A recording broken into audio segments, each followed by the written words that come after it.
दिन 17 मई साल 1498 ईस्वी को समुद्र के रास्ते से भारत के वर्तमान केरल राज्य के काली तट पर कुछ नाविकों ने कदम रखा।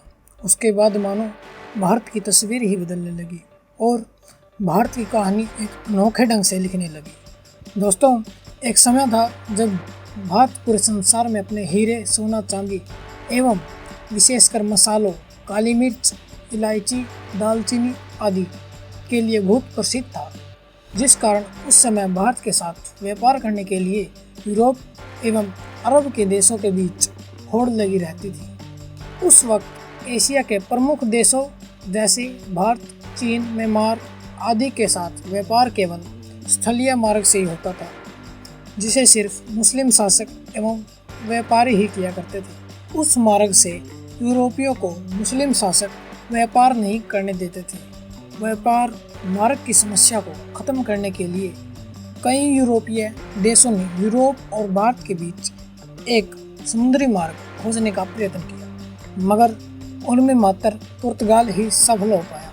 लेकिन क्या आपको पता है भारत की खोज किसने की थी? यानी पहली बार किसने यूरोप से समुद्र के रास्ते भारत आने का मार्ग खोजा? तो बता दें, वह पहला पुर्तगाली व्यक्ति था, Vasco D gamma. Vasco D gamma वो पहला यूरोपीय समुद्री नाविक एवं खोजकर्ता था जिसने पहली बार 17 मई साल 1498 ईस्वी को समुद्र के रास्ते वर्तमान केरल राज्य के काली तट पर अपना कदम रखा।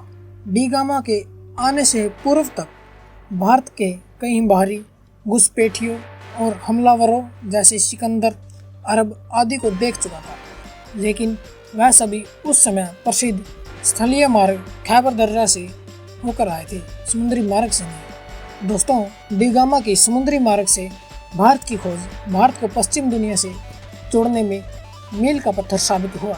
इसमें भारत और चीन जैसे सुदूर पूर्व के देशों के मसाले, रेशम, चांदी, सोना आदि की पहुंच पश्चिमी देशों तक हो गई।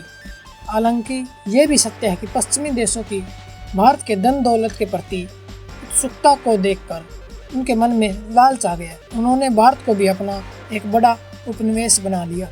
डी गामा की वह समुद्री यात्रा उस समय की सबसे महान ऐतिहासिक यात्रा मानी जाती है।